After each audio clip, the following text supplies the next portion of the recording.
Então tá. Queria desejar uma boa tarde a todos que estão aqui ouvindo e vendo.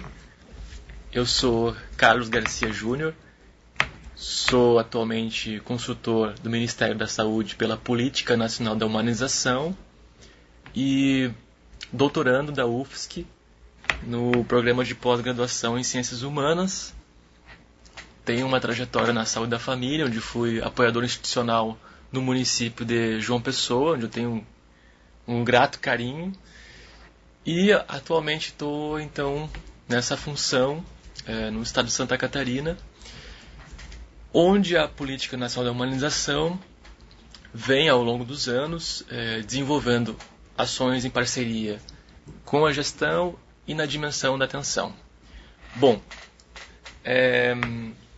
antes de começar a falar especificamente do tema de hoje, que é Projeto Terapêutico Singular, eu só vou fazer uma brevíssima apresentação da PNH para dizer que neste ano, ou final do ano passado, ela completou 10 anos de existência. É uma política ainda jovem, mas que apresentou e segue apresentando uma série de dispositivos para o SUS, e ela vem contribuindo nesse sentido. Hoje, então, a gente vai pensar um desses dispositivos, que é o Projeto Terapêutico Singular, e tentar, da maneira mais clara possível, transmitir um pouco do que se trata essa metodologia de trabalho. Bom, acho que podemos, então, passar inicialmente a ideia geral do que se trata o Projeto Terapêutico Singular, né? Falando o que é isso, então. Para quem nunca ouviu falar de PTS, ou Projeto Terapêutico Singular, a gente pode entender ele como um conjunto de propostas relacionadas a condutas terapêuticas. Se a gente fosse separar entre atenção e gestão, a gente pode entender que o projeto está relacionado ao cuidado, à atenção, mas não deixa também de tocar em temas relacionados à gestão. A gestão do processo de trabalho, a gestão do cuidado. Essas duas dimensões elas se interrelacionam muito, e no PTS isso acontece com uma evidência bastante importante. Ele é um trabalho que envolve diferentes profissionais, ou seja, se a gente for pensar um pouco na concepção de que o Gastão Campos nos apresenta de campo e núcleo, a gente pode entender que ele relaciona diferentes núcleos de saberes, ou seja, psicologia, serviço social, fisioterapia, medicina, etc., com seus diferentes núcleos, e relacionam isso ao campo da saúde coletiva, por exemplo. Então, daí então a importância do trabalho de equipe que pense uma conduta terapêutica a partir de diferentes lugares e saberes, mas que coloque em evidência o sujeito, o indivíduo que está ali. Então, a grosso modo, essa é uma maneira de ver o PTS. Eu estou usando aqui como referência nosso próprio material da Política Nacional da Humanização, que nos aponta, então, essa concepção conceitual. Entretanto, convém dizer que, se a gente for buscar um pouco nas biografias, a gente vai encontrar diferentes concepções, mas elas não se afastam por inteiro. Elas têm muitos pontos em comuns, e eu vou apresentar rapidamente esses pontos, mas só para a gente conseguir ter uma linha de condução pelo menos parecida, comum entre nós. Bom, em algumas concepções a gente vai encontrar essa ideia de discussão de caso clínico. O PTS ele vem um pouco trazendo essa dimensão do caso clínico. E historicamente o PTS é uma ferramenta que se desenvolveu ou começou a ser pensada a partir da saúde mental, que era uma forma de trazer alguns elementos daquele sujeito para pôr em questão, pôr em análise o que esse sujeito deseja. Embora muitas vezes no campo da saúde mental a gente vai perceber que esses desejos não estão muito evidentes, não estão claros. Os sujeitos não nomeiam ele como uma queixa, às vezes, habitual na atenção primária, em que tem um certo delineamento e o sujeito consegue dizer do que ele está enfrentando como problema. Na saúde mental isso não acontece com tanta frequência, e aí então a gente tem algumas pistas para tentar encontrar formas de evidenciar esse sujeito. Porque uma grande questão nesse trabalho do PTS é colocar o sujeito em evidência. Ou seja, quem é a protagonista dessa história? O projeto terapêutico é para quem? Ele serve para quê? Essas são algumas coisas que a gente vai discutir hoje aqui, e tem relação com esse conceito de caso. Mas não é um caso standard, ou caso fechado, que pensa-se sobre o caso e executa-se ele. A proposta do PTS é um pouco diferente, né? Bom, uma outra concepção também que eu vou utilizar aqui, e é muito utilizada, é a partir do Gustavo Nunes de Oliveira, que eu tenho inclusive o prazer de colocar que ele é o nosso coordenador nacional da PNH, da Política Nacional da Humanização. Tem uma gestão há 2 anos, pelo menos, aí, e ele fez o trabalho da dissertação dele sobre isso, tem um livro já à disposição. No final das referências da apresentação vocês também podem consultar. E esse material, então, ele nos apresenta também um outro tipo de conceito, que é trabalhando o PTS como um movimento de coprodução e de cogestão de processos terapêuticos em indivíduos ou coletivos, a partir de situações de vulnerabilidade. Bom, essa ideia do tanto coprodução quanto cogestão, é inegável que tem uma influência aí de um teórico que eu já citei, que é o Gastão Campos, que trabalha com a dimensão de gestão participativa, de cogestão, que é a tentativa de compartilhar saberes e poderes, tomada de decisões, em que não é simplesmente eu que faço uma análise e decido sobre aquilo que eu vou executar na gestão, mas isso também não é diferente na questão da atenção, no cuidado. Ou seja, eu preciso que o sujeito seja incluído, mesmo que às vezes ele não deixe evidente o que ele deseja. Então essa é um ponto interessante, que para fazer um PTS é preciso de um movimento, tanto daqueles que têm algo para ofertar, quanto daquele que demanda algo. Um outro material também que é interessante de ser consultado são os cadernos de humanização, especialmente no volume 2, que é a atenção básica. Vocês podem encontrar um capítulo especificamente sobre PTS, e vão encontrar outros também à disposição, discutindo redes, como é que a Política Nacional da Humanização vem discutindo redes, matriciamento, etc. Uma infinidade de temas relacionados à humanização. Esse material está disponível no site da Rede Humaniza SUS, que é o www.redehumanizasus.net. Vocês vão encontrar na área PNH todos os nossos materiais para serem baixados em PDF, serem discutidos. A gente tem atualmente 3 volumes, um dedicado à atenção hospitalar, outro para atenção básica, como eu disse agora, e um outro que é para formação e intervenção. Estamos lançando esse ano mais 2, um para saúde mental e outro para parto humanizado. Também vão estar disponíveis. Acho que é um material interessante para consulta. Estou divulgando um pouco isso, até porque vocês podem encontrar, além do material teórico, diferentes experiências no Brasil todo dentro desse espaço. Assim como o Telesaúde também tenta incentivar a gente fazer uma rede virtual, uma rede coletiva, participativa, a Rede Humaniza também vem buscando isso como objetivo. A gente tem como uma grande potência de estabelecer contatos virtuais, mas que aquecem a rede e mantêm as pessoas em contato, mesmo num território tão grande quanto o Brasil, né? E aí podem contar essas experiências.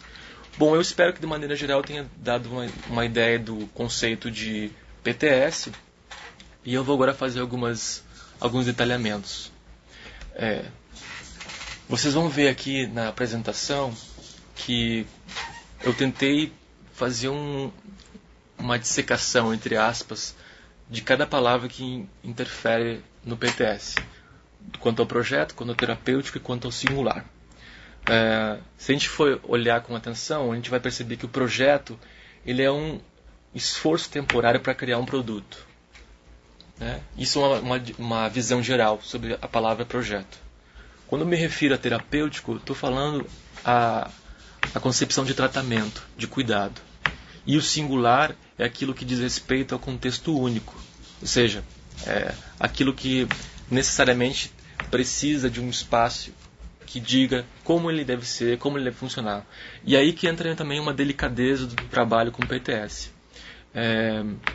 E aí vai um destaque, que é: a gente está tentando utilizar esse projeto como uma forma de mudanças, ou pelo menos disparar processos criativos, ou que possam disparar uma reflexão coletiva de práticas de saúde.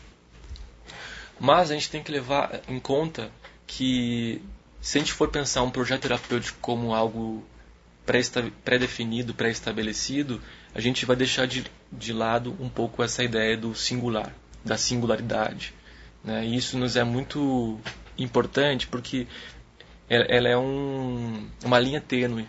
Você cair para algo prescritivo, onde o sujeito não aparece, ou mesmo a própria equipe não aparece, entendendo que tem algumas características que são necessárias para aquele espaço, e aí utilizar isso como um faça-se. A gente está deixando de oportunizar que se crie, possibilite novas saídas. Porque o projeto é uma forma de interrogar. Ele interroga aquilo que está em silêncio, ele interroga aquilo que não está evidente, mas ele também interroga aquilo que está no contexto. Porque nem sempre um sintoma ele aparece por conta de uma fragilidade. Ele pode também aparecer por conta de uma potência, para evidenciar aquilo que está, às vezes, estratificado nas frestas de uma família, nas frestas de uma sociedade, ou de um território, em que aquele sujeito, às vezes, assume um lugar de... como é que eu posso explicar? Como se fosse um radar, como se fosse um para-raio de diferentes coisas que acontecem lá, e ele absorve, recebe essas diferentes intervenções, e ele acaba se tornando o grande sintoma de um espaço. Isso não é diferente numa família. E acho que então a gente tem que levar em conta que, para que seja um contexto único, é necessário que isso apareça. Então, por isso, daí a entender que essa ferramenta, esse método, ele não é algo que seja pré-definido. Ele, como eu disse antes, ele é uma pista. Ele é uma pista para a gente construir. E aí eu vou adiante nisso, porque daí a gente pode especificar aonde ele pode ser utilizado. Hoje a gente está fazendo uma conversa com diferentes serviços e equipamentos da saúde, como o NASF, como as equipes de saúde da família, e ele pode ser utilizado nesses espaços com muita tranquilidade, porque ele vai discutir uma coisa que as equipes geralmente discutem, que é processo de trabalho. Processo de trabalho voltado para o cuidado. Então ele pode ser discutido em reuniões de matriciamento, ele pode ser discutido em reuniões a partir dos núcleos da saúde da família, dos NASFs, ele pode ser discutido nos centros de saúde do idoso, como a gente também tem uma experiência aqui, até gostaria de fazer um destaque, uma experiência em Blumenau, com um grupo super interessante que desenvolve atividades relacionadas à humanização e desenvolve o PTS lá. A gente tem um vídeo expondo essa experiência, como é que eles fazem. E também pode ser utilizado a partir de especialistas, né, em outros espaços. Geralmente também atendimentos compartilhados, em que envolvam diferentes núcleos, né, diferentes profissões que atentem para isso. E ela também pode ser utilizada a partir de reuniões intersetoriais, e com o CRAS, com o CRES, com o Conselho Tutelar, com o consultório de rua, porque vamos tentar ilustrar isso. Se um indivíduo ele busca diferentes pontos da rede para um cuidado, e cada lugar que oferece o cuidado, cada serviço, montar um PTS, montar um projeto terapêutico singular, e esse sujeito não conectar isso tudo, pode se tornar algo confuso. Então, em geral, estabelecer pontos, né, nessa rede a partir de um PTS pode ser algo potente. Essa discussão de caso, esse sujeito que estão ali, às vezes, evidenciando as dificuldades no território, ele pode servir para juntar espaços que, às vezes, tem seu saber, às vezes não, tem seus saberes, mas que tem uma dificuldade de estabelecer um diálogo. Então ele pode ser o elo para estabelecer outras coisas. Ele pode ser um pontapé para dizer assim, estamos tentando estabelecer uma conversa. Então não tem um limitador de aonde ele pode ou não pode. Ele pode começar a ser construído, inclusive na atenção hospitalar, desde que ele não seja um projeto singular daquele espaço, né?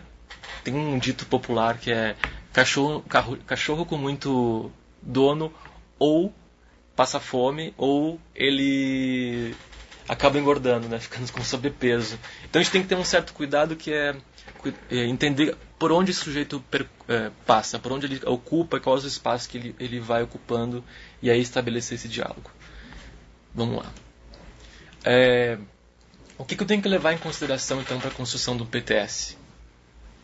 Primeiro, conhecer a pessoa. Se eu não conheço ela, se eu não sei da história dela, do que ela fala, do discurso dela, dificilmente eu vou conseguir levar em consideração a construção do PTS. E levar em conta também ações coerentes com o contexto.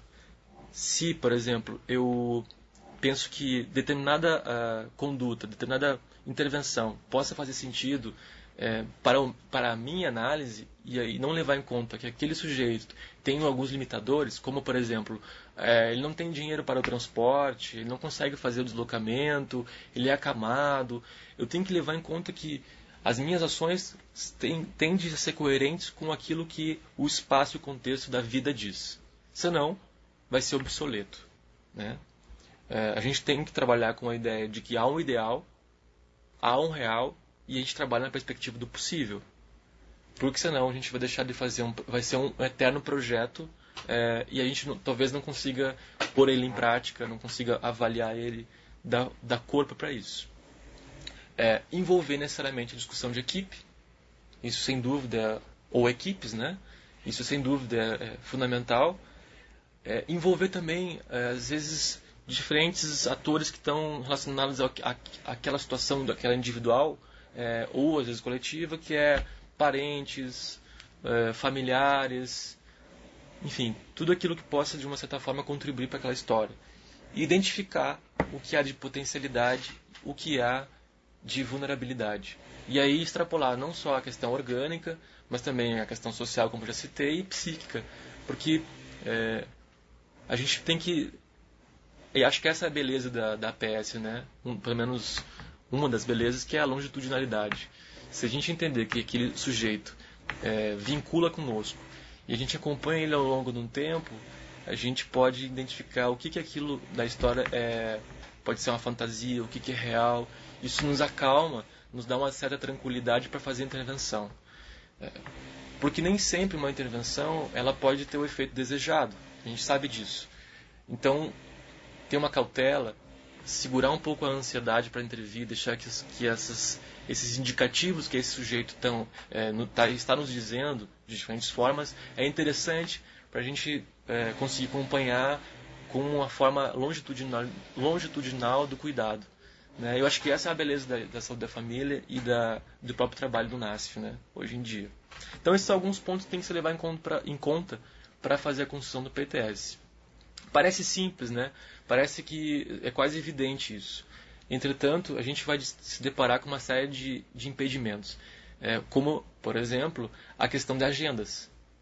Para discutir um caso, para fazer uma concepção ampliada de uma discussão de caso, a gente precisa que isso se abra agenda para fazer. E às vezes essa é um contraponto com algumas realidades, né, que vem nos impondo produtividade, que nos impõem alguns fazeres que às vezes demandam um certos conhecimentos na dimensão administrativa, que às vezes não tem relação com o técnico, e que às vezes tem relação com a política, como diria o Mário Tess, essas três dimensões, elas modulam, mas que se a gente não consegue ter tempo para fazer essa análise mais cuidadosa, a gente perde o nosso grau de comunicação entre os sujeitos e isso vai nos distanciando, né? Então, é um ponto que põe em questão, e aí por isso que é um dispositivo, né? Ele dispara coisas, ele dispara mudanças.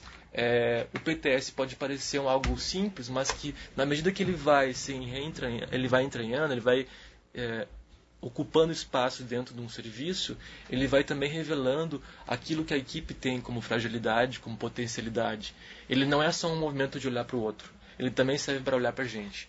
Então ele pode servir de uma série de resistências para a equipe, como também ele pode disparar uma série de mudanças, né? Bom, então como fazer isso, assim? Eu gosto de destacar, eu até coloquei aqui na apresentação para depois vocês terem acesso a ela, e aí vem uma das coisas que é interessante da Política Nacional da Humanização, que é o nosso método de fazer ou de produzir saúde, que é, se nós pegarmos o método, ou por exemplo, e dividi-lo, fazer o meta-odus, ou seja, o meta como algo que se diz, que se segue, que atravessa, e o odus como um caminho, então, caminho a ser seguido, a política nacional, ela inverte isso. Ela se propõe a dizer assim, olha, é o caminho que vai nos dizer para onde a gente vai seguir. E o PTS tem um pouco disso. Por isso que eu estava sinalizando que não adianta dizer que é uma proposta fechada, porque o sujeito vai nos colocar, situações do dia a dia nos colocam em xeque, como se a gente não tivesse uma resposta imediata. Isso não tem nenhum problema, pelo contrário, isso é o que nos garante movimento. Por quê? Se a gente pega algo que está definido, dificilmente a gente vai conseguir sair dessa meta. Ela vai nos engessar. Se o caminho vai nos dizendo para onde a gente pode ir, isso vai nos dizendo até onde a gente tem potência e até onde a gente não tem potência. Essa é uma coisa que não está dita, está aí implícita no projeto terapêutico singular, que é, a gente vai encontrando pistas nesse caminho. Então, aí a necessidade de a gente encontrar formas de avaliar isso, de como é que a gente define isso, como é que a gente a concepção inicial, como é que a gente faz algo mais longitudinal. Mas acho que é importante ter isso em vista. Assim. Para fazer ele é preciso que o caminho indique para onde vá. Eu gostaria de destacar isso. Assim. Bom, a gente vai encontrar, se vocês vão lançar na internet, no próprio material da política, diferentes metodologias de trabalho, definições e passos. Eu vou apresentar algumas muito breve, porque, inclusive, se a gente começar a achar que a gente tem que seguir uma definição estrita, talvez a gente possa perder a oportunidade de trazer outros elementos que não estão, às vezes, tão evidentes. Mas acho que vale a pena apresentar de uma maneira breve esses pontos, porque eles são indicativos interessantes para um caminho, para esse caminho possível. Bom, o primeiro momento, a primeira etapa, que é interessante metodologicamente pensando, é fazer uma hipótese diagnóstica. Essa construção de uma hipótese diagnóstica, ela nos diz assim, para onde a gente pode construir nossos objetivos. Porque ela vai, de certa forma, dar algumas... eu não gosto de falar norte, eu sempre brinco com o pessoal, né? Vamos dar um norte, mas aí eu fico achando que é preconceito com o sul, né? Mas um horizonte de trabalho. Se a gente tem alguma ideia de uma hipótese mesmo daquele sujeito está enfrentando, a gente pode estabelecer alguns objetivos que sejam palpáveis. E aí definir objetivos, então, seria um segundo momento, né? Estabelecer, então, uma hipótese diagnóstica, no segundo momento, uma definição de objetivos, o que eu desejo para construir, mas o que eu desejo não é pôr em questão eu, trabalhador, é também me colocar como o que eu desejo para esse sujeito, mas é perguntar para ele, ou para quem está envolvido com ele, e inclusive para os meus colegas, o que é que pode ser feito, o que ele desejaria. Porque isso, por exemplo, redução de danos, é um tema interessante para se debater, que toca numa série de pontos que às vezes esses pontos têm a ver com o meu jeito de lidar com os meus problemas e enfrentamentos. Se eu tenho uma concepção moral sobre o uso de drogas, eu posso talvez deixar nebuloso o meu objetivo. Traduzindo o que eu estou falando.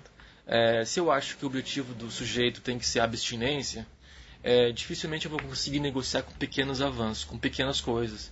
E aí a redução de danos é só um exemplo, entre tantos, ela pode nos colocar assim, bom, talvez esse sujeito não deseje abstinência, talvez ele não deseja parar de fazer uso, mas ele percebe que tem algumas coisas que ele gostaria de mudar. Então é escutar, é ficar atento para essas questões.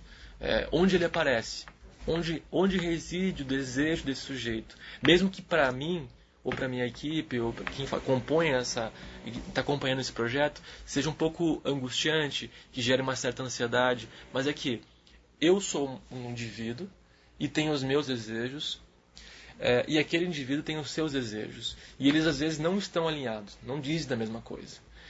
Respeitar e escutar isso, até como uma forma de entender que o que ele provoca em mim também eu provoco nele, ou seja, eu sou afetado, ele me afeta, é importante nessa concepção do singular, do terapêutico, porque extrapola a dimensão moral. E a gente tem muitas vezes nossas intervenções, quando elas não são técnicas, muitas vezes são morais. Então, é alinhar com o nosso objetivo, ele vai para além do que eu desejo, ou do que eu entendo que é bom. É claro que a gente tem diversos indicativos de que como é que a gente pode traçar um objetivo. A medicina baseada em evidências, colocando o sujeito à frente dos seus próprios desejos, não colocando da família necessariamente à frente dos seus desejos. Enfim, tem algumas coisas que podem nos indicar isso. Um terceiro momento é a distribuição de tarefas e prazos, ou seja, eu preciso ter algumas pessoas responsáveis que possam acompanhar e coordenar um pouco esse cuidado. Porque, digamos, numa equipe de CAPS, onde o trabalho do PTS já é mais usual, às vezes uma equipe de CAPS tem... Vamos pensar no CAPS 3, que é 24 horas. Funciona com 70 trabalhadores. E aí, então, tem turno da noite, tem turno da tarde, tem turno da manhã. Se não tem alguém que faça o elo entre essa equipe, dificilmente vai ser possível acompanhar o quantitativo de usuários que estão lá e sem perder alguns detalhes e perder algumas histórias importantes que estão mudando, acontecendo. Então, assim, é importante ter essa combinação de quem é que vai um pouco distribuir essas tarefas, dos objetivos, quem é que vai coordenar um pouco isso, e isso é a quarta etapa, para conseguir negociar com ele o que ele pode fazer ou não. E aí, como para tudo na vida, tem um prazo, a gente precisa também combinar esses prazos. Isso vai depender muito do tipo de ação que a gente deseja propor. Se ela é de médio, se ela é de curto, se ela é de longo prazo. Isso interfere também nos prazos, né? Porque eu não posso, a partir de um objetivo complexo, estabelecer prazos curtos, né? Mesmo que, por exemplo, vamos pensar assim, se a proposta do projeto terapêutico seja uma proposta de pós-alta, o objetivo pode ser esse. Mas esse usuário ele é um usuário que aciona muito o serviço, ele está quase dependente daqui. Ele não só depende do serviço, como ele também está dependente de algumas medicações, ele faz um uso abusivo. Enfim, estou dando só um exemplo. Ele consegue medicação com o vizinho, ele troca, enfim. Ou ele junta lixo muito em casa, e os vizinhos se incomodam com isso, a gente não sabe o que fazer. Então, mexer algumas coisas depende de um certo tempo e depende de uma certa combinação e pactuação fora daquela relação com o indivíduo, porque toca em temas que não é só com ele. Ele também interfere no fora. Por isso que como disse a citação do Gustavo Oliveira, que é uma coprodução. É necessariamente uma coprodução, porque isso repercute mudança de funções, mudança de papéis, mudança de ser no mundo, interfere no modo como acontece nos outros. Se de repente, claro, é um exemplo meio estapafúrdio, mas se de repente eu todos os dias pego o meu ônibus e eu cumprimento o cobrador e num dia, na segunda, por exemplo, eu não vou, tem um certo estranhamento. Esse estranhamento, ele também, eu estou dando um exemplo meio, como disse, estapafúrdio, mas se a gente começar a estabelecer isso em pequenas porções, ele vai gerar um estranhamento não só para o sujeito, mas também para fora da relação dele com os familiares, no seu contexto. Então, levar isso em conta. E, por fim, a quinta etapa seria uma reavaliação disso. Né? Essa é uma primeira metodologia possível fazer sobre o PTS. A gente está de volta e eu pude, nesse tempo, além de tomar uma água, reparar que houveram algumas questões de alguns espaços que estão nos escutando, né? Sobre a questão da padronização, do modelo. De maneira alguma, a humanização ela é contra, digamos assim, a ideia de um roteiro. A gente sabe que uma construção metodológica, ela também exige um certo contorno, um certo desenho. Isso nos ajuda no dia a dia, no cotidiano do trabalho, desculpa. Então, é interessante que para a construção desse roteiro da equipe, das equipes, a construção de uma oficina, talvez, que possa estabelecer essa coletivização de ideias para montar um certo roteiro, uma ideia metodológica.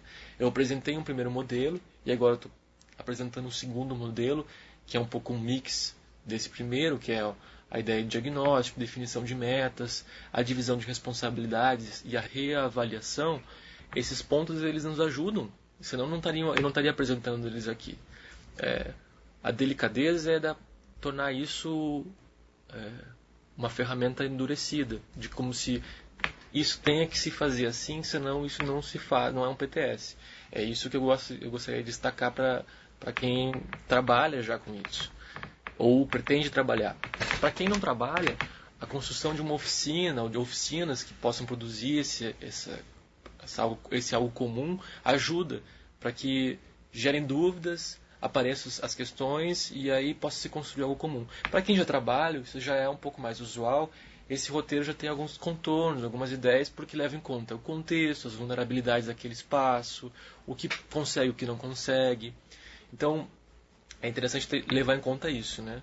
Espero que isso possa ficar claro o suficiente para todos, que a gente não está aqui dizendo não faça. Pelo contrário, a gente quer que se crie.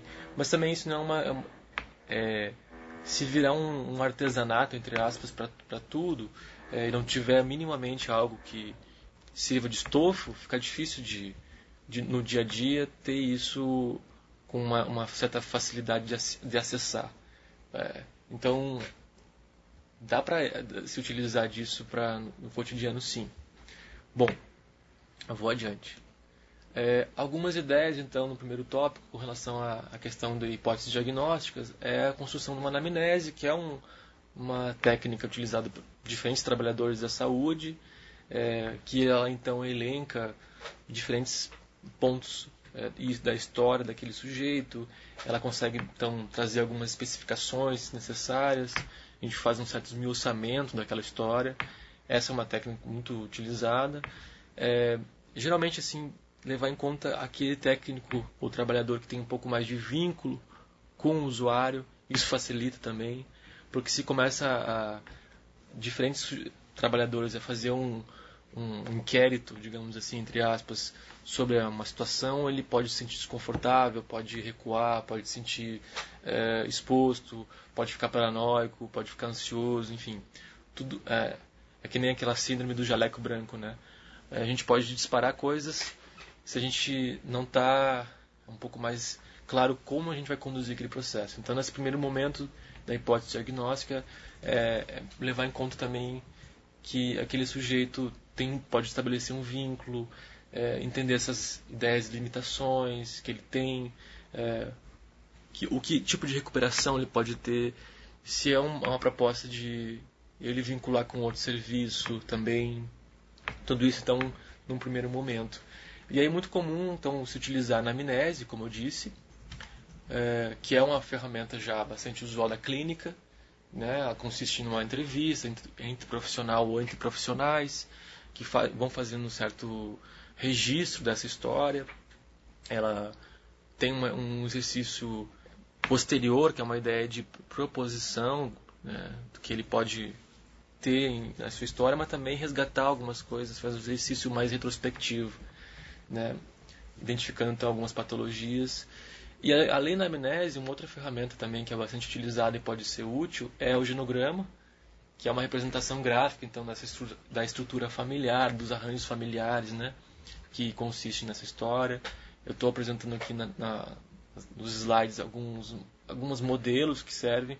Se não me engano, na internet mesmo tem algumas ferramentas digitais que tu pode colocar os nomes das pessoas e as definições que você quer, e esse genograma sai pronto. Existe já tecnologias para isso, mas também dá para fazer na mão, sem nenhum problema. Isso ajuda a dar uma ideia magética, né? Quando você olha e entende até questões transgeracionais, né? Conflitos e temas que se repetem. Então o genograma também ajuda a isso. Bom, por definição de metas, que seriam então a segunda etapa, quando se tem já uma clareza sobre a proposta, então, tanto da equipe quanto do próprio usuário sobre a situação do problema que vem incomodando. Isso está um pouco mais claro. Dá para fazer uma distinção em duas partes disso. É nessa primeira parte, então, que tem essa clareza entre o usuário e a equipe, e na segunda que seria uma conversa, então, que busca esforços entre a proposta da equipe e que integra, então, aquele que tem maior vínculo com o sujeito para fazer a interlocução e dar a sequência, as pactuações necessárias para o andamento do PTS. Porque, como na saúde mental, algumas situações se utiliza, que é o profissional de referência. Esse profissional de referência, ele serve um pouco pela questão da vinculação e também pela noção longitudinal da situação problema, do caso ou da pessoa. Então ele consegue entender que determinados comportamentos, reações, dizem também de determinadas épocas. Isso é muito comum, por exemplo, com mulheres com diagnóstico de esquizofrenia ou psicóticas, em que quando elas ciclam, quando elas têm um problema, quando elas estão com não é um problema, mas quando elas estão, por exemplo, para menstruar, elas não sabem muito bem como colocar isso, expor isso, e às vezes sai de uma maneira atravessada, ela não consegue então dizer disso que está lhe incomodando, e isso às vezes pode ser interpretado de N maneiras. Então, levar em conta que para estabelecer essa noção de longitudinal, de sequência, esse profissional pode ser um pouco essa referência para isso, né? Bom, eu vou destacar algumas coisas que auxiliam então nessa questão dos objetivos para que o profissional coordenador então da situação possa levar em conta, que é abrir então espaço para a ideia e a palavra do usuário, mesmo que isso possa demandar um certo tempo, um certo esforço, tanto do usuário quanto dos profissionais que ali estão, que em geral a gente tem uma certa... em geral eu estou falando trabalhadores, né?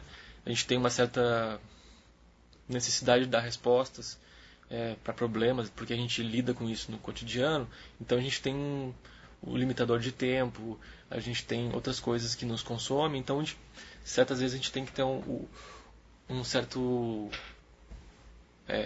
uma diminuição na velocidade do nosso inquérito, porque isso pode afastar. Então, deixar que a ideia flua, que a palavra do usuário apareça, né?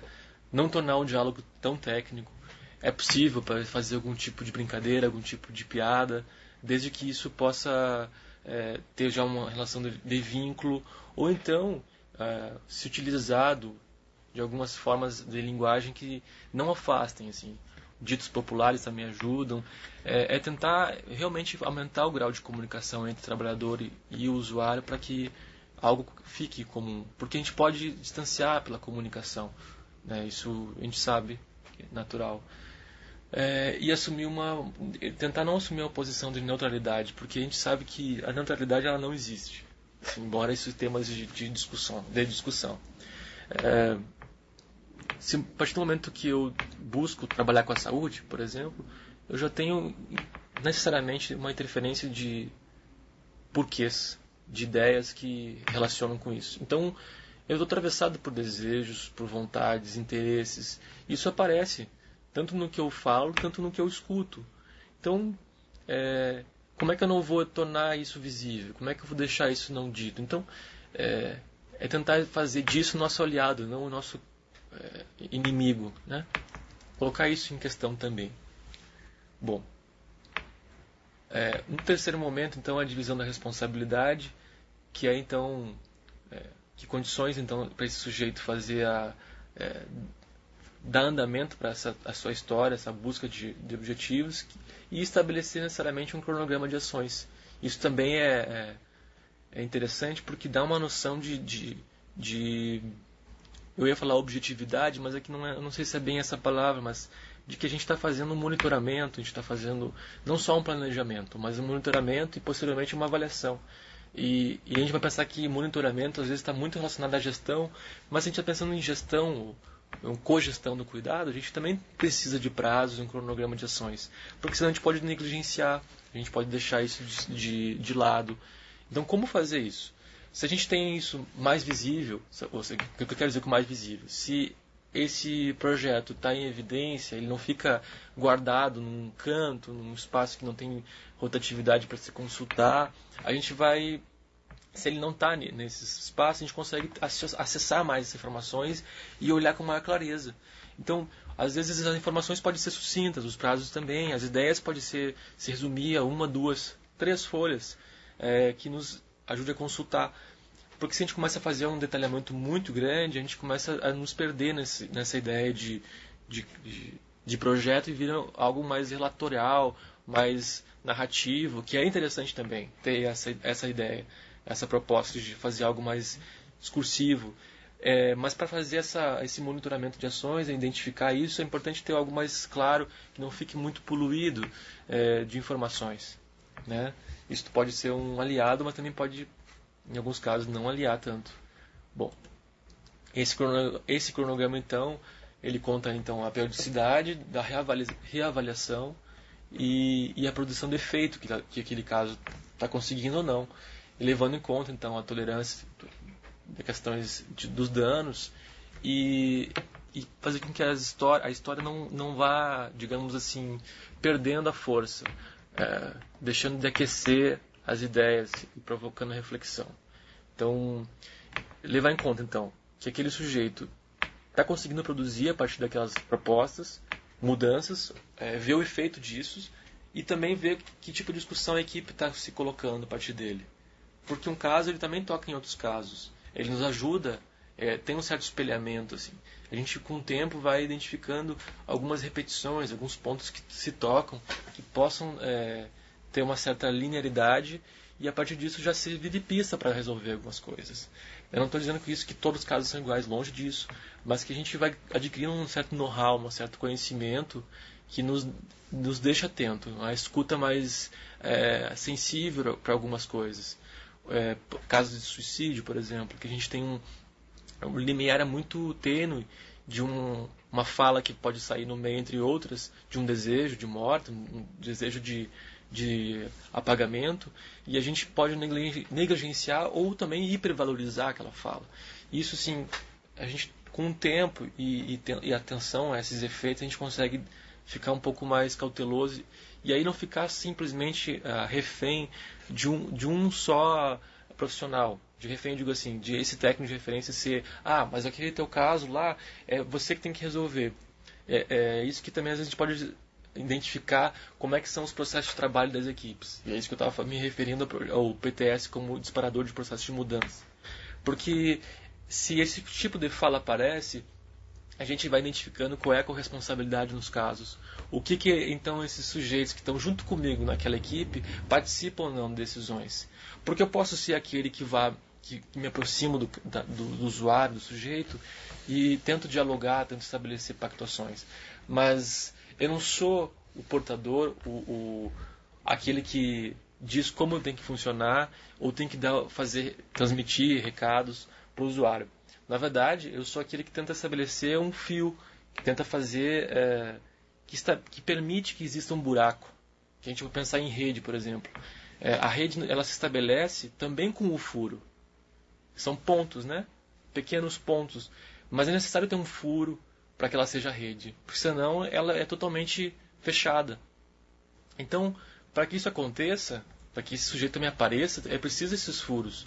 Eu sou um desses pontos que conecta. Eu posso estar conectando mais. Mas se alguém vem e me diz que eu sou o ponto, eu não estou deixando a ideia de horizontalidade. Eu não estou dizendo que existe algo que estabelece na relação. Eu estou dizendo que se estabelece de uma maneira vertical, de cima para baixo, de baixo para cima. Então, e isso a gente tem tentado fazer o exercício de romper, extrapolar na saúde. E são pequenas falas que identificam isso. Como um trabalhador que vem falar para outro, o teu caso é que ele está fazendo de X ou Y coisa, tu tem que ir lá fazer tal e tal coisa, ou tu não é responsável, ou então responsabilizar o insucesso, porque geralmente os casos difíceis, e são os casos que a gente acaba utilizando para olhar, para fazer a construção no PTS, são os casos que provocaram certo desconforto na equipe, ou que são os casos, entre aspas, os casos problemas. Porque aqueles casos que a gente não não evidencia, não são os nossos preferidos, digamos assim, ou impreferidos, eles não aparecem com tanta frequência na conversa e nas reuniões. Não é um problema isso, mas esses casos mais evidentes, e geralmente o PTS serve para analisar isso, ele também aponta um pouco essas dificuldades da relação do processo de trabalho da equipe. Então, olhar para o caso também é olhar para a equipe, como eu disse antes. Bom, a reavaliação é uma forma de ajustar propostas, assim. A gente, quando pensa num trabalho de graduação, pós-graduação, a gente tem um projeto, né? A gente lança a mão de uma proposta, e essa proposta, como diz, é um projeto, é um pré-projeto às vezes, ela precisa ser ajustada. Porque aquelas metas iniciais, aqueles objetivos iniciais foram se modificando na medida que eu fui entrando naquela história, naquele projeto. Eu fui vendo que tem limitadores, e esses limitadores vão me dizer, eu não posso ter aqui. Então, é um momento de reconhecer falhas, sim, mas também reconhecer as conquistas. O que eu consegui. Porque esses desafios vão estar sempre existentes. Né? Esse caso, ou esses casos, eles podem ou não ter um PTS. O PTS é mais uma forma, em geral dá mais trabalho, é óbvio que eu tenho que dizer isso, dá mais trabalho, mas também o efeito disso ele é mais proveitoso. Porque ele, às vezes, serve de um analisador, não só do caso, da própria instituição. E quanto mais noção a gente tem da própria instituição, mais eu me empodero sobre que tipo de ação ou intervenção eu faço. Eu posso ser menos ou mais participante disso. E não quer dizer que para fazer intervenção eu tenho que falar necessariamente. Eu posso estar intervindo numa instituição silenciosamente, ou articulando, ou conversando em espaços que não são os espaços de decisões, mas que tomam decisões. A gente faz isso cotidianamente. Então a reavaliação também ela serve para pôr em questão esse momento de reconhecimento do que o que conseguimos e o que não conseguimos, o que daquele possível desejado não ficou só no ideal, o que ficou no real. Né? Bom, vamos adiante. Eu trouxe aqui uma série de questões, eu digo assim, na apresentação do PowerPoint, uma série de questões disparadoras assim, que podem ser utilizadas para a formulação do PTS em grupo e problematizar então essa relação com os usuários. A gente constrói isso a partir de algumas oficinas, como eu disse, para aquelas equipes que ainda não têm um roteiro, uma ideia, ainda estão em construção disso, mas também serve para aquelas que já fazem, já trabalham com isso, para revisitar, né, reencontrar algumas questões que às vezes elas ficam adormecidas. Então, eu trouxe aqui, são 3 slides de perguntas, eu não vou lê-las aqui, acho que o material de consulta vai ficar à disposição depois, então podem copiar tranquilamente, esse material é nosso, né? E vocês podem encontrar eles inclusive em outros espaços, eu citei as referências, eles servem um pouco de pista, mas assim, são perguntas elementares que nos dizem assim, para onde a gente quer ir.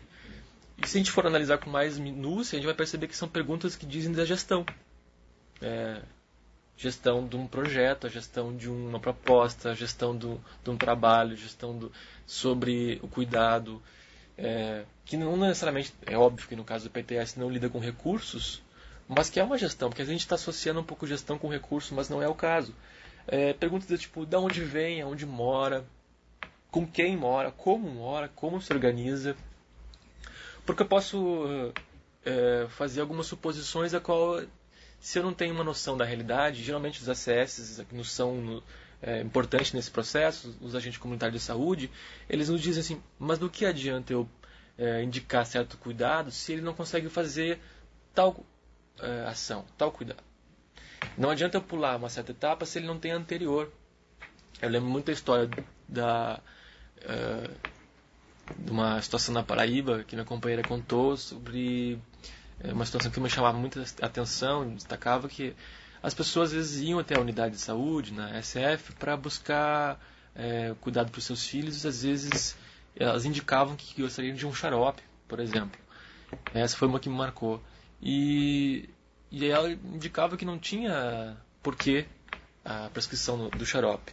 E ela demorou algum tempo para perceber que aquele xarope tinha açúcar, tinha alguns elementos que davam uma certa saciada no corpo. É uma coisa meio forte até, assim, de que, bom, eu não tenho o que comer, não tenho necessidades primárias básicas, e aí precisa buscar recursos dos possíveis, dos acessos à vida, para conseguir dar conta disso. Então, levar em conta que não adianta dizer assim que ele tem que comer determinada coisa, eu vou pedir para que ele não coma salgadinho, essas porcarias assim, porcarias do meu ponto de vista, para os outros pode ser bom, mas porque isso tem sódio demais, né? Enfim. Mas às vezes assim, tem arranjos na história da vida daqueles sujeitos que facilitam o acesso para algumas coisas e limitam para outras. Então é interessante ter isso em mente, assim, para que a gente não atropele o processo da história. Porque daí eu posso ser também muito punitivo, perverso, dizer, mas tu também não faz o que eu te digo, que tu tem que fazer. Porque eu é que sei o que tem que fazer. Então, e aí isso às vezes nos incomoda, nos frustra, nos coloca em questão, né? Não, mas espera aí, como é que eu vou aceitar esse tipo de coisa? É claro que a gente tem determinados limites. Tem alguns pontos que nos servem de baliza, dizer assim, não, até aqui eu vou. Eu não posso também negligenciar determinadas coisas que envolvam violências, abusos, que envolvam outras histórias que também não estão sabendo disso. Então, tem certos cuidados que é necessário se ter, mas levando em conta que aquilo tem um efeito também sobre o sujeito que está ali presente. Então, as perguntas aqui são um pouco mais para essas... são pistas assim que nos ajudam a pensar os casos. E algumas coisas que eu queria destacar aqui para encerrando, no fim, que a gente tem que ter atenção, que é exercitar a capacidade de perceber os limites então dos diferentes saberes estruturados diante da singularidade dos sujeitos dos casos. Então por isso que tem que ser algo realista, não pode ser algo idealista, né? Avaliar que tem diferentes filtros teóricos nessa conversa com o paciente, porque eu posso falar a partir de um saber epidemiológico, eu posso falar a partir de um saber psicanalítico, eu posso falar a partir de um saber social, sociológico, filosófico, e aí essa narrativa vai criando possibilidades de fazer entendimentos. Então assim, eu preciso pôr isso em questão, não é excluir isso, é pôr isso em questão mesmo, com os trabalhadores. Perceber então que tipo de dificuldades a equipe tem para conversar, para preparar a reunião, para lidar com aquela pré-tarefa, né? Então, como eu falei no início, eu preciso ter uma agenda para conseguir discutir. Se eu não tenho agenda, vai ser só uma ideia isso. E aí não vai ter andamento. Eu preciso ter uma certa contratualidade. Se é necessário fazer uma contratualidade entre a equipe, e às vezes ela tenta fazer isso, mas ela não tem um contrato de gestão. Ou seja, se ela não consegue pactuar isso, pôr na mesa da negociação com o seu coordenador, que muitas equipes têm. Então, se o coordenador não abre essa possibilidade, dificilmente a equipe vai conseguir também fazer uma contratualidade, estabelecer uma relação que discuta o tempo necessário para casos ou caso no PTS. Então, entendam que como não é dissociado, né? Simplesmente pegar escutar os casos e discutir. É preciso ter um certo gerenciamento e gestão sobre esse processo. Então isso é importante ter muita atenção sobre isso. Autorizar então a fazer determinadas críticas ao grupo, né? E isso também é super delicado. Como é que eu vou dizer para aquele trabalhador que está ali que isso talvez não tenha a ver com a situação, com o caso? Talvez aquilo tenha a ver com o momento dele, com a história dele, de que talvez isso não sirva. Então, assim, autorizar a dizer isso. Claro, com delicadeza, com respeito, com educação. Acho que isso parece meio lógico estar dizendo, mas eu estou reforçando, porque em geral a gente pode perder um pouco disso, assim. E a gente tem perdido um pouco o nosso lado de cuidado com o outro. E isso serve dos pequenos detalhes aos grandes. Enfim, autorizar-se então a identificar-se com aquela história, com aquilo que provoca em mim, de repensar, né, que o outro me afeta, e também autorizar-se a pensar nas novas possibilidades de intervenções, assim, que é romper um pouco com a lógica que o próprio Gastão nos coloca, assim, da ideia da produção burocrático-industrial, da produção taylorista, né, que eu tenho que fazer isso porque isso tem um certo resultado, e aí aceitar que determinados resultados, os efeitos são pequenos, pequeníssimos, quase ínfimos, mas que isso mudou, que isso fez uma ranhura, que isso provocou uma certa fissura naquele espaço, e às vezes é o que é possível. Então também autorizar-se a pensar que isso também é um caminho de intervenção, né? Bom, perguntas que relacionam a produção e cogestão. E que espaço da gestão cotidiana que se conversa sobre subjetividade? Existe isso? Porque quando a gente está pensando no PTS, a gente vai tocar em temas subjetivos, que é a vida do sujeito, o que ele sente, o que ele pensa. E existe espaço para discutir isso no cotidiano do trabalho? Quando o tema é medo, submissão nas práticas, assim, na prática clínica, como é que isso funciona? Como é que aparece? O medo de intervir ou não intervir, o efeito disso. Quando e como pode ser analisado na equipe os objetos de trabalho, investimentos, os objetivos, os resultados. Isso também é uma questão a pôr em análise. E o quanto se avalia os possíveis danos da atividade de saúde. Assim, quando é que se faz isso? Quem faz isso? É o médico só? É o enfermeiro? É o agente? Enfim, é o profissional que não está na equipe básica da atenção primária? Por fim, então, eu coloquei à disposição na apresentação, e também vou indicar aqui para vocês alguns vídeos, filmes e textos que têm relação com o tema de hoje. E claro, existem muitos materiais à disposição, mas eu vou indicar alguns. Um eu até citei já, que é a experiência do Centro de Idoso de Blumenau, que está no YouTube. Também foi selecionada para um concurso do SUS que dá certo, da humanização, está disponível. Acho que vale a pena conferir. Tem um vídeo também que fala sobre equipe e trabalho do PTS na clínica ampliada do Gustavo Tenório, que é também um médico que fez um trabalho bacana e segue fazendo na atenção primária, saúde, tem livros publicados e tem uma apresentação dele no YouTube. Ele também foi consultor da Política Nacional da Humanização. Eu fiquei tentando pensar alguns filmes também que são interessantes para disparar reflexões. O primeiro que me veio assim foi o Escafandra Borboleta, que não sei quem viu, se não viu, por favor, assista, um filme belíssimo. É um filme francês, premiado, que conta uma história de um sujeito que tinha, enfim, um certo poder e conhecimento e acabou tendo uma doença crônica e aí teve que aprender a lidar com esse tipo de sufocamento, aprisionamento no corpo. Não vou contar mais, senão perde a graça. Lembrei também do Eduardo Lorenzo, embora seja antigo também, é um filme que também tem alguns indicativos, como é que eu soluciono problemas, como é que eu encontro saídas.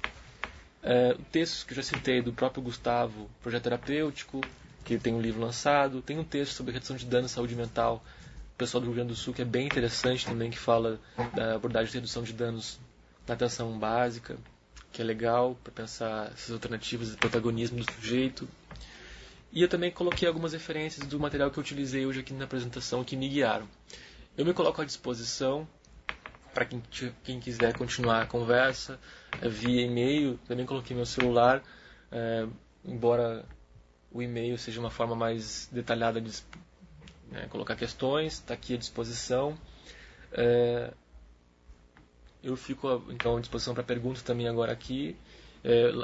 Para quem saiu, eu peço desculpas que a gente teve um intervalinho um pouco maior e queria agradecer por fim a oportunidade de estar aqui com vocês, agradecer o pessoal da equipe do Telesaúde que está aqui dando suporte, dizer que para mim foi um prazer estar aqui, que espero revê-los em outras oportunidades, pessoalmente, quem sabe.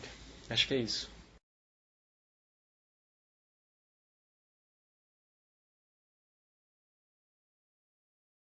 Então, a primeira pergunta que eu tenho aqui é de Araranguá, que mandou faz um tempão já. O PTS, depois de discutido e pactuado todas as combinações, ele é redigido por quem? ESF ou NASF? Ele deve ficar no prontuário do paciente na UBS ou com o NASF? Entendemos que é importante a redação do PTS para melhor compreensão de todos da equipe, quanto para a nossa memória, pois são muitos os pacientes. Joia. Boa pergunta. Que eu vou responder em parte com outra pergunta. Para quem que é o PTS? De quem que é o PTS? Eu diria que o PTS, de quem é e para quem é para o usuário. Então, o prontuário é para quê? De quem? É óbvio que tem uma materialidade disso, né? A gente está falando, também existe algo que seja concreto, objetivo. Mas a gente está falando algo também que é trabalho imaterial, né? O PTS, ele ganha materialidade, ele adquire essa assinatura, né, material, mas ele é um trabalho imaterial. Ele é um trabalho que é intangível, digamos assim. Por que eu estou dizendo isso? Assim? Não há nenhum problema em ampliar graus de comunicação. Pelo contrário, quanto maior o grau de comunicação, maior a clareza e maior também os problemas e situações que emergem dela. Então, não há problema que o usuário tenha uma cópia disso. Estou falando da parte material. Não há problema que a equipe de saúde da família tenha, que o NASF tenha. A dificuldade vai ser sempre a atualização, né? Vai ser sempre como colocar isso de uma maneira mais... Como é que é? O F5, né? Quando a gente pega o computador e quer atualizar ele, onde é que atualiza isso? Porque também pode criar uma defasagem, né? Então, isso também é interessante pactuar com o próprio usuário. Aonde que é melhor para ele? É melhor que ele carregue, que ele seja o portador disso? Ou então que ele prefere que fique na equipe da saúde da família? Ou então ele tem um maior vínculo no NASF? Ou não, ele tem um profissional de referência num atendimento, num serviço especializado, ou no hospital, que tem um vínculo com sei lá, alguém que lá ele se sente acolhido, que ele se sente escutado. Quem vai dar essa resposta vai ser o usuário. Se as equipes quiserem dar alguma resposta, elas podem também se utilizar desse material real, para uma forma de registro, uma forma de acompanhamento, para aumentar o grau de comunicação. Análises, elas ficam um pouco mais... e aí vou pensar nos núcleos, né? As análises dos núcleos, ou seja, das disciplinas, dos saberes, elas têm alguns casos, alguns saberes que preferem não colocar isso totalmente em evidência, criar um certo sigilo de algumas conversas ou falas. Bom, se isso é uma decisão desse profissional, não tem nenhum problema, porque não vai ser aquela fala, aquele ponto que vai mudar o objetivo, ou vai transformar radicalmente, a menos que isso altere então, o objetivo pactuado com o usuário. Então isso é uma preocupação que é importante ter, mas é que ela não sirva de limitador, porque a gente pode se tornar refém de qualquer instrumento, né? Do celular ao computador a um PTS. Ele pode se tornar ao invés do nosso amigo, nosso inimigo. Então é importante que esse roteiro, esse modelo, que às vezes algumas equipes trabalham, sirva para facilitar. Se ele começar a virar um problema, é porque ele serve para fazer um analisador. E, em geral, isso é um analisador. Esse tipo de pergunta também é um analisador.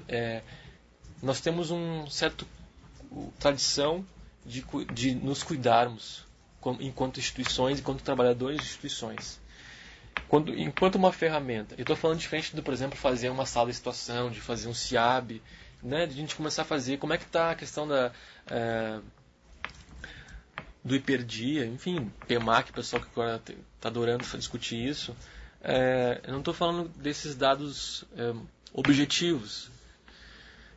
A gente tem uma certa tradição de juntar isso, e às vezes a gente tenta objetivar coisas que muitas vezes são inobjetiváveis. Se a gente, por exemplo, lançar uma pergunta, o que é a morte, a gente pode passar aqui muito tempo discutindo o que é felicidade, o que é liberdade. Enfim, temas que dá para discutir diferentes vertentes teóricas. Por que eu estou falando isso? Se a gente começar a utilizar isso para nos limitar, a gente deixa de fazer algumas coisas. Então, onde ele fica depende de que itinerário esse sujeito se sente mais confortável. Acho que essa é uma possível resposta. Porque se eu for o signatário desse PTS, fica no CAPS, fica no NASF, fica na equipe da saúde da família, vai depender da utilidade, do uso desse instrumento. Ele não é uma coisa que tem que ficar adormecida. Pelo contrário, ele tem que estar posto em movimento. Ele pode ser até uma ideia, o PTS pode ser algo que o usuário tenha para si, se ele tem organização suficiente para isso, e não precisa ser algo material que ele tenha. Mas se ele quiser, também pode ter. Que se isso sirva para empoderá-lo, para fazer que ele lembre de determinadas coisas, ok. Mas se isso for um limitador, para quê? Não sei se eu respondi, eu confundi. Timbó pergunta: de que forma podemos registrar esses acordos? Se utilizarmos uma ficha de matriciamento, por exemplo, anexamos ao prontuário família somente? Ou é interessante que os integrantes do NASF ou dos outros pontos da rede envolvidos também fiquem com uma cópia dessa ficha? As anotações devem ser feitas diretamente no prontuário família, visto que a coordenação do cuidado deve ser da ISF? Tá. Isso vai depender um pouco de diferentes coisas. Vão ter municípios que vão ter prontuários eletrônicos, vão ter municípios que não vão ter isso, vão ter municípios que vão ter equipe de saúde da família com cobertura bacana, tem outros que não vão ter municípios que vão ter NASF, outros que não vão ter. Então, claro que essa minha resposta vai depender um pouco disso, desses arranjos e organizações dos municípios que têm à disposição equipamentos ou não têm. Às vezes não só à disposição de equipes e serviços, mas também até acesso à internet e meios de comunicação. Porque a gente também tem à disposição hoje ferramentas que nos ajudam a ampliar, de novo, a resposta um pouco relacionada com a pergunta anterior, o grau de comunicação. Se eu, por exemplo, utilizo o Google Drive, que é uma ferramenta, um aplicativo que eu posso estabelecer um compartilhamento de uma informação com outros, via e-mail, via internet, eu já posso criar aí uma outra forma de comunicar. Assim, isso eu estou falando em termos não burocráticos, porque a gente tem que utilizar a nossa dimensão criativa, que é inventar novas formas de se comunicar. O Google Talk, Dropbox, aplicativos que nos servem para isso, que a gente possa atualizar e acessar eles. Em geral, que a gente tenha, e aí vem nos princípios da APS, que é quem cuida, quem serve de referência para o cuidado é a APS, é a atenção básica.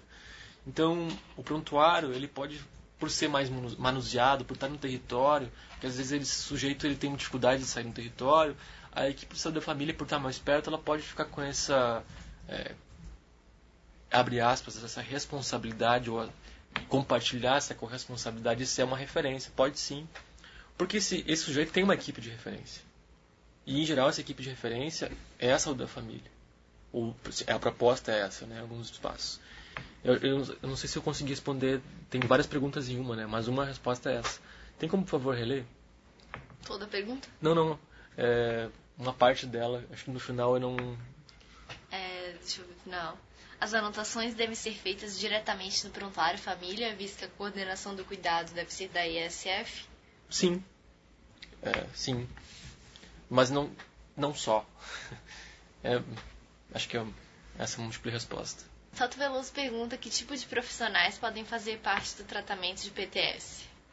Eu gosto de brincar com aquela história, né? Às vezes quem faz o primeiro diagnóstico num hospital, por exemplo, é o porteiro, né? E esse aí tá com um problema de hérnia. Então, assim, brincadeira, é claro. Não tem um limitador disso. Que profissionais? Se eu entendo que quem compõe um serviço de saúde é trabalhador de saúde, não tem quem não possa participar. Porque às vezes, quem sabe um pouco mais de uma história ou acompanha algumas histórias não está necessariamente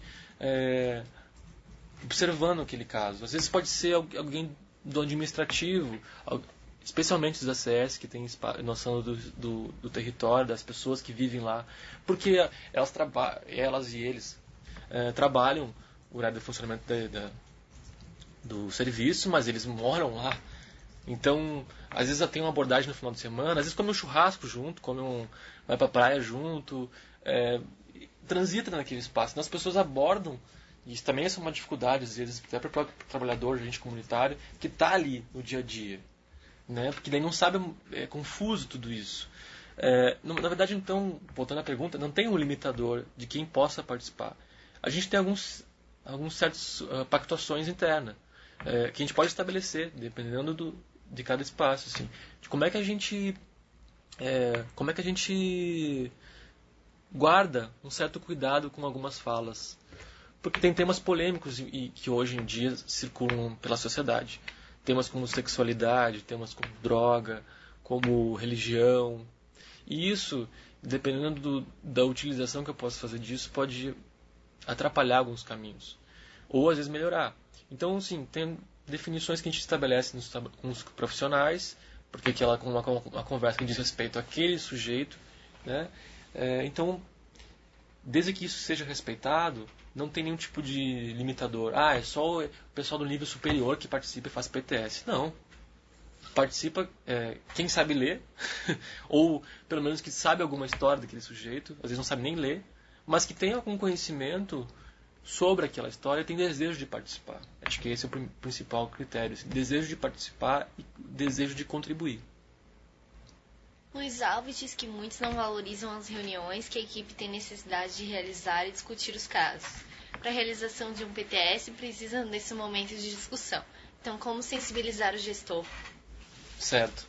Bom, eu já trabalhei como gestor em alguns espaços e sei como é que é bem essa questão, assim. Porque eu também, embora estivesse na gestão, tinha outros espaços de gestão que tinham mais poder de decisão do que eu. E aí, essa questão da sensibilização sempre era importante. Porque às vezes ficam na questão da meta, ou questão de dar conta de problemas mais emergenciais. E o PTS não tem essa emergência, entre aspas, que levada em consideração. Bom, olha, eu estou pensando o seguinte. Quando a gente conversou, por exemplo, no Telesaúde, de fazer essa conversa de hoje, eu pensei, que legal. Esse vídeo pode me ajudar a chegar em espaços, e vídeo e áudio, e o próprio PowerPoint, chegar em espaços que às vezes eu não consigo chegar. Municípios de pequeno porte. Então, por que é uma estratégia, talvez até o próprio vídeo, sentar e discutir? Não precisa postar todo o vídeo, pode botar só o áudio, ou pegar só a apresentação e replicar ela, remodelar. Isso é uma estratégia para sensibilizar gestores. O Telesaúde é uma estratégia para isso. A Rede Humaniza é uma estratégia para isso. Os vídeos, conversas, servem para isso. A gente pode utilizar exemplos mais taxativos, assim, que a gente acaba utilizando. Tem uma interferência muito forte da mídia, essa que ganha muito dinheiro com o veículo midiático, que é expor problemas e tentar dar soluções a partir de problemas graves. A gente tem uma outra metodologia na humanização, que é a partir de experiências exitosas, das experiências que dão certo. Eu estou vendo aqui o pessoal de Blumenau e a parte especial apresentando uma série de experiências na Rede Humaniza que são experiências que deram certo, dando certo, que fazem pensar. Então, utilizar essas experiências, as nossas experiências, os nossos serviços, fazer disso também para sensibilizar os outros. Porque se a minha experiência, se a minha história começa a tocar na rede, ela vai ganhando evidência, ela vai dando visibilidade. Então, esses dispositivos virtuais servem para isso. Sensibilizar colegas também é interessante. A partir de... vamos pensar assim. Eu vou fazer um momento de discussão do processo de trabalho, cuidando do trabalhador, etc. Vamos postar um vídeo. O escafandro da borboleta, como eu citei. Eu posso dizer, no primeiro momento, a minha intenção, mas com outra intenção. Pode até soar estranho, mas o que eu quero dizer assim... Eu posso tentar fazer uma sensibilização que não esteja dita totalmente do que eu quero por fim. A gente pode construir isso, o caminho. Eu posso pegar um dispositivo, uma ideia e trabalhar com ela e ver o que ela se transforma. Bom, e aí não tem uma fórmula para isso. A fórmula é fazer com desejo de que isso apareça e a gente vai encontrando algumas pistas assim, do que interessa aquele sujeito. O que interessa aquele sujeito? O que pode ser interessante para ele? O que ele escuta? Né? Que ponto que toca? Eu falo então de epidêmio. Então a epidemia é um tema que interessa a ele. Então eu posso usar um pouco isso a meu favor. Ele gosta de discutir temas sobre saúde e sociedade. Beleza, então vamos lá. Ele gosta de discutir planejamento. Eu tenho que, de uma certa forma, estabelecer um elo, uma conexão entre eu, se eu pensando que eu sou um protagonista, eu quero fazer mudanças, e aquele que está lá, que às vezes não tem esse desejo. Então, o que eu posso conectar? A mim a ele. Palhoça pergunta em relação ao armazenamento da ficha formulário PTS. Qual a sua opinião? Pois é. Eu acho que, como tudo na vida, a gente pode, com uma ferramenta burocrática, nos burocratizar. Mas também eu acho que não é também ignorar ela por completo. Uma ficha pode nos ajudar a fazer registro, serve para memória, serve para saber um pouco do processo, da história, do que andou, no que andou. Então eu não sou... E também quem sou eu, né, para dizer uma coisa nesse sentido, mas eu não sou contra ter esse tipo de registro, memória. Se ele serve para isso, ótimo. Assim, é que nem entrar num espaço de reunião, de discussão e sair sem um material, eu digo material assim, que produção a gente teve naquilo. Porque a gente pode passar horas discutindo ideias. E o que a gente produz? Que ação que se produz? Que plano que se faz? E esse registro serve um pouco para isso, né? A gente vai, de uma certa forma, cartografando isso, narrando isso, dando corpo para isso. Então a ficha ou qualquer outro nome que queiram tratar isso, ela ajuda sim. Ajuda a tornar aquela história um pouco mais real. O matriciamento também tem um pouco isso, assim. Ele vai fazendo esses elos. Tem uma metodologia bacana, para quem gosta da antropologia, por exemplo, que é diário de bordo. O pessoal utiliza muito isso nos antropólogos, etnógrafos. E a gente também, em alguns espaços, acaba se aproveitando disso. A gente pode inventar isso, né, também. Que é não é algo formal, mas eu posso também, se não é uma coisa compartilhada, eu posso fazer individual, no meu registro, das minhas impressões, das minhas perguntas. Eu lembro que na Paraíba, quando eu trabalhei, pessoal, eu tinha uma metodologia que eu criei, que era, eu fazia os meus registros em caneta azul. Quando eu tinha uma análise, uma impressão, uma pergunta, algo que fosse do espaço, eu botava a caneta vermelha. Eu pegava, porque eu se diferenciava. Aquilo é do registro mais burocrático, técnico, administrativo, informes, etc. Mas quando tinha uma pergunta assim, mas isso aqui, esse movimento tem a ver com isso, eu botava em vermelho. Bom, no início, beleza. Passou um tempo, sei lá, meses, a pessoa foi identificando que aquela vermelhinha era quando eu aparecia. E isso era interessante, porque daí, em determinado momento, quando eu botava a caneta vermelha, e o Carlos vai fazer algum registro.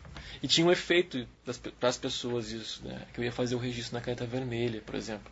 Então acho que o registro tem esse efeito, que acho que é bacana assim de conservar. Lages falou que tem interesse em um protótipo, um modelo que auxilia na prática. Você tem algum para indicar? Isso se constrói a partir de oficinas. Já tive diversos assim espaços, o pessoal veio me procurar para discutir isso, um modelo. Eu falo, constrói o seu, um primeiro esboço, a gente senta, conversa. Não precisa ser só eu também, né? Eu sou um facilitador, existem outros. Às vezes está no próprio município, chama alguém de fora, de outro serviço, para estranhar aquele equipamento, aquela ferramenta. Pensa o que são perguntas importantes para se ter, o que é importante ter nesse roteiro, nessa ideia inicial. E aí se constrói uma, duas ou três oficinas para pôr em diálogo aquelas questões.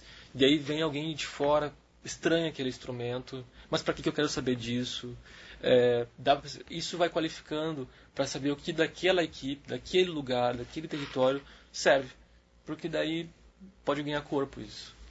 Porque se eu indicar assim, faz essas perguntas assim, vai até 10, aí talvez não sirva, né? A última pergunta que eu tenho aqui é de Chapecó. Levando em conta a complexidade dos casos de saúde mental na atenção básica, qual é a melhor forma de elaborar um PTS com a equipe de saúde, de forma que os casos que envolvem saúde mental são geralmente aqueles que a equipe tem maior resistência em lidar? Joia. Geralmente os casos de saúde mental mesmo são casos que nos impõem uma série de perguntas e às vezes até distanciamentos entre profissionais e entre equipes. De novo, não existe uma fórmula pronta para isso. Mas se a gente quer fazer intersecção e quer fazer uma conversa, é necessário que a gente entenda que essa conversa não se dá só entre trabalhadores. Ela é necessária também uma contratualidade entre serviços. Então a gente vai necessariamente tocar em temas sobre rede de cuidado em saúde. Isso um pouco nos diz que a gente é um pouco dessa rede de pontos de nós. Então, para conseguir fazer essa comunicação, discussão, e o PTS serve um pouco para isso, ou a discussão do caso, ele serve para colocar as pessoas em contato. Então a gente não vincula só com os usuários, né? A gente também vincula com os trabalhadores. Porque na medida que eu vou ampliando essa possibilidade de conversa com outros, de corresponsabilidade, de a aceitação de como é que funciona o outro serviço, como é que é o fluxo daquele serviço, o que ele tem a oferecer, o que ele não tem, isso também vai dando um certo conforto e eu posso garantir que eu vou conseguir algum acesso à escuta ou a ser escutado ou fala mesmo. Então tem umas certas delicadezas nisso, assim, porque pela imposição dificilmente algumas coisas acontecem, embora a história também revele coisas contrárias. Mas o que eu quero dizer com isso? Se eu parto de uma posição de composição, isso pode ajudar. Se eu parto de uma posição que eu não vou compor, e aí tem várias formas de ilustrar isso. Seja me deslocando até um serviço, seja propondo algum tipo de oferta que toque em alguns temas que são incomuns, porque se é uma dificuldade partilhada, talvez as perguntas também sejam perguntas compartilhadas e parecidas. Então, assim, aquele caso que põe em questão a comunidade também põe em questão o serviço. Então, para tentar fazer isso, é preciso colocar em questão gestões do processo de trabalho entre serviços, como é que eles estabelecem fluxos, como é que eles conversam entre si. Tem momentos para isso, há reuniões ampliadas, há reuniões intersetoriais. Que momento é feito isso? Eu tenho uma agenda para isso? É pactuado entre coordenadores e diretores, enfim, quais sejam o nome que se utiliza nesse serviço, para que eu possa fazer isso. A comunidade entende que isso serve para alguma coisa para ela. Porque às vezes a comunidade não tem a dimensão para que serve, por exemplo, paralisar 1 hora da agenda, ou um turno, ou um dia inteiro, sei lá. Ela não entende qual é o efeito disso. Ou às vezes ela não entende e não percebe qual é o efeito disso. Porque eu também às vezes não consigo dizer do que estou fazendo. Garantir isso, de que as pessoas entendam que aquele movimento, aquele momento para estabelecer com diálogos, ele não é ausência de trabalho, pelo contrário.